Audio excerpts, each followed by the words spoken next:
নমস্কার, দেখছেন আমার বর্ধমান ডিজিটাল আর আপনাদের সঙ্গে রয়েছে আমি শেখ ইমতিয়াজ। প্রত্যেক সপ্তাহের ন্যায় এই বছর এই সপ্তাহেও আমরা স্বাস্থ্য বিষয় নিয়ে আলোচনায় বসেছি এবং আমার সঙ্গে রয়েছেন যিনি প্রত্যেকবারেই থাকেন, ডাক্তার সপ্তপনী মাইতি। প্রথমে আপনাকে স্বাগত। নমস্কার। আমরা যে বিষয় নিয়ে আমরা আজকে আলোচনা করব আপনার সাথে, সেটি হচ্ছে আমরা অত্যন্ত একটি গুরুত্বপূর্ণ বিষয় হচ্ছে রিকারেন্ট সাবরেশন বা বারবার গর্ভপাত, যা অনেক দম্পতির কাছে একটি অসহনীয় অভিজ্ঞতা, তারা জানতে চায়। তো প্রথমেই ডাক্তার মাইতি আপনাকে জানার চেষ্টা করব, বারবার গর্ভপাত বলতে ওটা ঠিক কি বুঝি? নমস্কার দর্শক বন্ধুরা, আজকে আমরা একটি অতি গুরুত্বপূর্ণ বিষয় নিয়েই আলোচনা করব, যে যাটিকে আমরা বলি রিকারেন্ট অ্যাবর্শন বা বারবার গর্ভপাত হওয়া। এমন অনেক দম্পতি আছেন যাদের গর্ভে হয়তো সন্তান আসছে, কিন্তু কিছুদিনের মধ্যেই গর্ভপাত হয়ে যাচ্ছে। হ্যাঁ, সেটি একটি অসহনীয় যন্ত্রণাদায়ক পরিবেশ, একটি জটিল অবস্থা। হ্যাঁ, সাধারণত আমরা বলে থাকি 3বার বা তার বেশিবার যদি নিজে থেকেই গর্ভপাত হয়ে যায়, তাকে আমরা রিকারেন্ট অ্যাবর্শন বা বারবার গর্ভপাত বলি। এর চিকিৎসা কি রয়েছে? এর নানা কারণে এই রিকারেন্ট অ্যাবর্শন হতে পারে। হ্যাঁ, যেমন এই অবস্থাটি যেমন একটি জটিল অবস্থা, হ্যাঁ, এর কারণগুলিও একটু জটিল ধরনেরই। যেমন কিছু হরমোনজনিত সমস্যা, কারো ক্ষেত্রে থাইরয়েড হরমোনের ইমব্যালেন্স হতে পারে বা প্রোল্যাকটিন হরমোনের ইমব্যালেন্স হতে পারে, কখনো আনকন্ট্রোল সুগার থাকতে পারে। এগুলি সবকটাই একটি জটিল পরিস্থিতি তৈরি করে, সে কারণেও হতে পারে। এছাড়া কিছু জরায়ুর গঠনগত ত্রুটির কারণেও হতে পারে। সেই গঠনগত ত্রুটিটি জন্মগত কারণেও হয়, আবার অনেক সময় হয়তো কোনো মহিলা আগে গর্ভপাত করিয়েছেন যন্ত্রের মাধ্যমে, সেক্ষেত্রেও জরায়ুর মুখটি লুজ হয়ে গিয়ে বারবার গর্ভপাত হতে পারে। এছাড়া কিছু জিনগত সমস্যাও রয়েছে। আর আছে অতিরিক্ত রক্ত জমাট বাঁধার প্রবণতা, যাকে আমরা ডাক্তারি ভাষায় থ্রম্বোফিলিয়া বলি, সেগুলিও হতে পারে। এছাড়াও আছে নানা ধরনের ইনফেকশন, সেই ইনফেকশনের কারণেও বারবার গর্ভপাত হতে পারে। এছাড়া কিছু মানসিক চাপ এবং পারিপার্শ্বিক নানা লাইফস্টাইল ডিসঅর্ডারও এর সঙ্গে জড়িত। বলছি ডাক্তার মাইতি, এই বিষয়ে যিনি গর্ভবতী দম্পতি, তার কি কি সচেতন হওয়া উচিত? রোগী যখন এই ধরনের সমস্যা নিয়ে আমাদের কাছে আসে, যেহেতু সমস্যাটি একটি জটিল, হ্যাঁ, নানা দিক বিচার করেই এর চিকিৎসা শুরু হওয়া দরকার। প্রথমত আমরা সেই দম্পতির কাছ থেকে আগে একটা ডিটেল হিস্ট্রি নিই।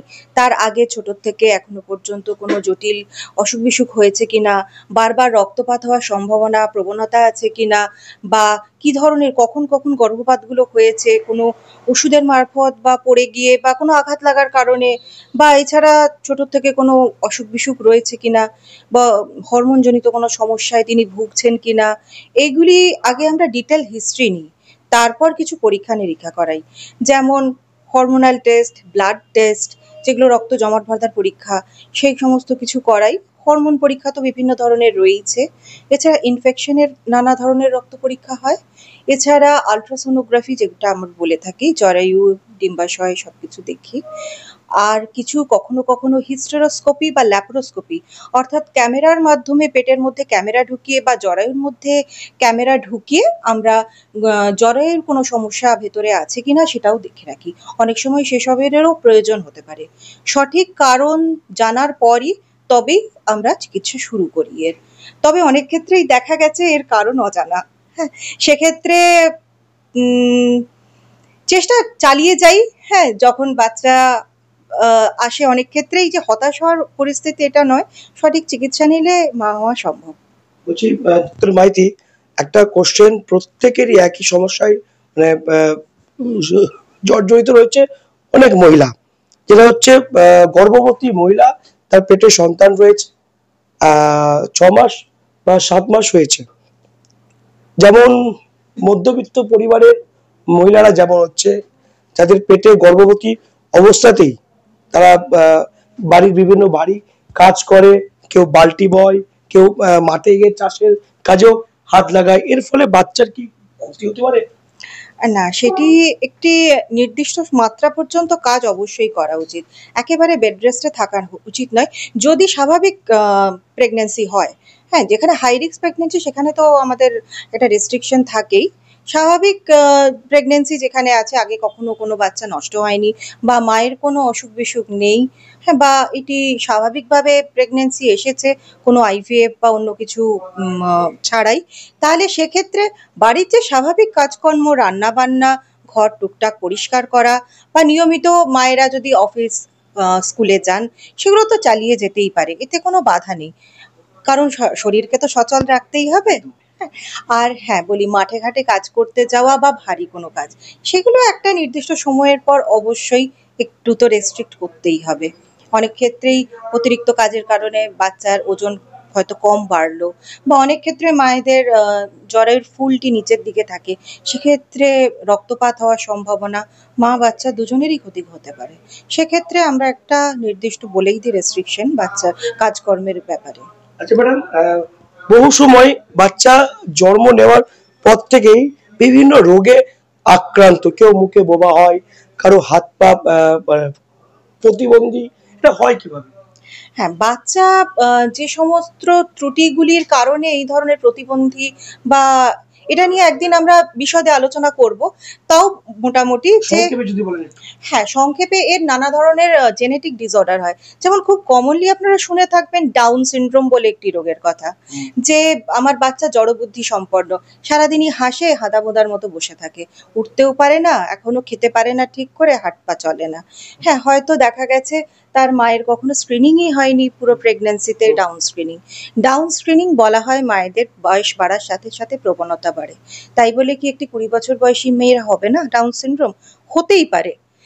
ডাউন সিনড্রোম যে কোনো বয়সী মেয়েদেরই ক্ষেত্রেই তার বাচ্চার হতে পারে, কিন্তু বয়স বাড়ার সাথে সাথে আমরা বলি সাধারণত 30 ঊর্ধ্ব মহিলাদের এর প্রবণতাটা অনেক বেশি বাড়ে।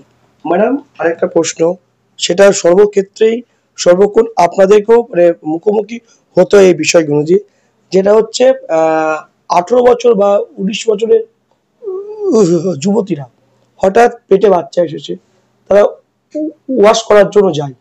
এতে পরবর্তী সময় ওই যুবতীর যখন বিয়ে হয়, পরবর্তী সময় পরবর্তী বাচ্চা নেওয়ার কি সমস্যা হতে পারে? হ্যাঁ, ওয়াশ করে ফেলেছেন। হ্যাঁ, এমনি যদি আপনি মেডিকেটেডলি ওয়াশ করেন, অ্যাসেপ্টিক মানে সুরক্ষিত জায়গায় একটি পরিষ্কার পরিচ্ছন্ন হাসপাতালে সঠিক প্রশিক্ষিত ডাক্তারবাবুকে দিয়ে যদি ওয়াশ করান, এতে ক্ষতির সম্ভাবনা খুব একটা বেশি কিছু নেই। হ্যাঁ, কারণ উনি তো স্টেরিলাইজ করা যন্ত্রপাতি দিয়ে নির্দিষ্ট প্রশিক্ষণ নিয়েই ওয়াশ করছেন। কিন্তু আপনি যদি কোনো খারাপ জায়গায়, ভুলভাল জায়গায়, যেখানে ভালো করে যন্ত্রপাতি ধোয়া হচ্ছে না, বা যিনি করছেন তিনি অত বেশি প্রশিক্ষিত নন, সেক্ষেত্রে অনেক সমস্যা থেকেই যায়। যেমন জরায়ুর ইনফেকশন হতে পারে, জরায়ু ফুটো হয়ে যেতে পারে, অতিরিক্ত তখন রক্তপাত হতে পারে, জরায়ুর ইনফেকশন হলে মায়ের সেপসিস হয়ে মাকে আইসিইউ অ্যাডমিশন হতে পারে, বা জরায়ু একদম ফুটো ফুটো হয়ে গেল, সেক্ষেত্রে জরায়ু কেটে অনেক সময় বাদ দিতেও হয়েছে মায়ের প্রাণ বাঁচানোর জন্য, মেয়েটির প্রাণ বাঁচানোর জন্য।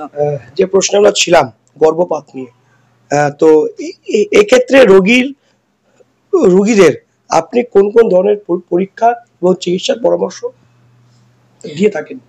রোগী যখন আসেন প্রথমত এই ধরনের সমস্যা নিয়ে, আমরা আগে পুঙ্খানুপুঙ্খ তার কাছ থেকে তার হিস্ট্রি জিজ্ঞেস করি, যে আপনি ছোট থেকে এখনো পর্যন্ত কোনো বড় অসুখ বিসুখে ভুগেছেন কিনা, আপনার অতিরিক্ত হাত পা কেটে গেলে কখনো অতিরিক্ত রক্তপাত হওয়ার সম্ভাবনা, প্রবণতা আছে কিনা। হ্যাঁ, অনেকের দেখা যায় হাত পা কাটার পর রক্ত জমাটই বাঁধছে না, রক্তপাত হয়েই যাচ্ছে, সামান্যই কাটা হয়তো। হ্যাঁ, সেক্ষেত্রে তারা একটা বলে, হ্যাঁ আমার তো রক্ত জমাট বাঁধে না খুব সহজে। সেক্ষেত্রে একটা জেনেটিক ডিসঅর্ডার তো একটা হতে পারে। তাছাড়া মায়ের বয়স বেশি হতে পারে, তিনি হয়তো সুগারের সমস্যায় ভুগছেন বা থাইরয়েডের সমস্যায় ভুগছেন, বা হয়তো জানেনই না ওনার মধ্যে সুগার বা থাইরয়েড বা প্রোল্যাক্টিনের কোনো সমস্যা আছে কিনা। হ্যাঁ, কারণ হরমোনাল ইমব্যালেন্স একটি অন্যতম কারণ গর্ভপাত হওয়ার। এই সমস্ত সমস্যাগুলো আমরা দেখি। বা মায়ের হয়তো ভেতরে ভেতরে ইনফেকশন হয়ে আছে, মা জানেনই না, সেটা পরীক্ষা না করলে জানা যায় না। অতএব আসার পর পুঙ্খানুপুঙ্খ হিস্ট্রি নেওয়ার পর আমরা কিছু পরীক্ষা নিরীক্ষা দিয়ে থাকি, যেমন রক্ত পরীক্ষা পড়ে, এর মধ্যে আলট্রাসোনোগ্রাফি পড়ে। অনেক সময় যদি জরায়ুর গঠনগত ত্রুটি দেখা দেয়, সেক্ষেত্রে আমরা ক্যামেরার মাধ্যমে, অর্থাৎ হিস্ট্রোস্কোপি বা ল্যাপারোস্কোপির মাধ্যমেও আমরা সেটা ডায়াগনোস করতে পারি। এবং প্রয়োজন হলে যদি কোনো ত্রুটি দেখি, অনেক সময় জরায়ুর মধ্যে একটা পর্দা রয়েছে, পর্দা থাকলে তো বাচ্চাই থাকতে পারবে না, তাই বাচ্চাটা অ্যাবর্শন হয়ে যাচ্ছে, তখন পর্দাটা আমরা ওই একই সঙ্গে কেটেও দিই। সেক্ষেত্রে জরায়ুর মধ্যেটা ক্লিয়ার হয়ে গেল, বাচ্চা যথেষ্ট স্পেস পেল বাড়ার জন্য, অ্যাবর্শনটা অ্যাভয়েড করা গেল। আচ্ছা, আরেকটু প্রশ্ন করবো ম্যাডাম ডাক্তার মাইতি, যেটা হচ্ছে গর্ভবতী মহিলা, তার পেটে এখন বাচ্চা রয়েছে, তিনি যেমন রয়েছে যে অভ্যাসগুলো যার রয়েছে, কন্টিনিউ মোবাইল ঘাঁটা, টিভির স্ক্রিনে বসে থাকা, সময় মতো না খাওয়া এবং ডাক্তারের কাছে গিয়ে চিকিৎসা না, এতে ফলে দেখেছি বাচ্চারা যখন জন্ম নেয় সঠিক পুষ্টি পায় না। বাচ্চার পুষ্টি না পাওয়ার সাথে মোবাইল ঘাঁটার একটি ডাইরেক্ট কোনো ডাইরেক্ট সম্পর্ক নেই। অ্যাকচুয়ালি আমাদের দেশের একটি বড় সমস্যা হলো অ্যানিমিয়া। হ্যাঁ, মায়েরা বা মহিলারা সেরকমভাবে এখনো আমরা সচেতন নই আমাদের ডায়েট সম্পর্কে। হয় আমরা অতিরিক্ত বাইরের জাঙ্ক ফুড খেয়ে ফেলি, বা যেটা সত্যিকারের খাওয়া উচিত স্বাস্থ্যকর খাদ্যাভ্যাস সেটা আমাদের মধ্যে নেই। এই সময় গর্ভাবস্থায় একটু আয়রন রিচ খাবার, কাঁচকলা, ছোলা, খেজুর, গুড়, এই ধরনের সাধারণ যে সমস্ত খাবার আমাদের আশেপাশেই থাকে সেগুলোই আমরা খেতে পারি। এছাড়া ডাক্তারবাবুর পরামর্শ নিয়ে আয়রন সাপ্লিমেন্টেশন তো নিতেই হয়। আচ্ছা, যে প্রশ্ন প্রথমেই ছিলাম গর্ভপাত নিয়ে, অ্যাবর্শন নিয়ে, তো ডাক্তার মাইতি রোগীদের জন্য কি কি পরামর্শ এবং সতর্কতা আপনি দেবেন? হ্যাঁ, নিশ্চয়ই। যে সমস্ত দম্পতিরা এই সমস্ত বারবার গর্ভপাত বা রিকারেন্ট অ্যাবর্শনের সমস্যায় ভুগছেন, তাদের একটাই কথা বলবো যে হতাশ হবেন না। সমস্যাটি জটিল হতে পারে, কিন্তু সমাধান অবশ্যই রয়েছে। যদি সময় মতো সঠিক চিকিৎসা নেন, অবশ্যই একজন মেয়ে সুস্থভাবে মা হয়ে উঠতে পারবে। অতএব বিশেষজ্ঞের পরামর্শ নিন এবং সঠিক চিকিৎসায় সেরে উঠুন, একটি সুস্থ সন্তানের জন্ম দিন। একদম। আমরা এতক্ষণ ছিলাম স্বাস্থ্য বিষয় নিয়ে। খবর মানেই শুধু গোষ্ঠীদ্বন্দ্ব, মারামারি তা নয়। খবর মানে আপনাদের বেডরুমে পৌঁছে যাওয়া এইসব সতর্কতা বার্তা।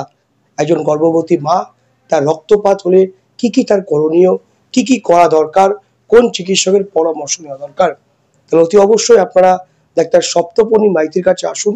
এবং তার নিজস্ব চেম্বার রয়েছে the life guard hospital, Nawabhat মোড়, রয়েছে the Arogya diagnostic centre, Khoshbagan, Bardhaman নার্সিংহোমের উল্টো দিকে, এবং রয়েছে তার দুর্গাপুর এবং কলকাতাতে নিজস্ব চেম্বার। আসুন, দেখা করুন এবং আপনারা সুস্থ থাকুন, আপনিও সুস্থ থাকুন। নমস্কার।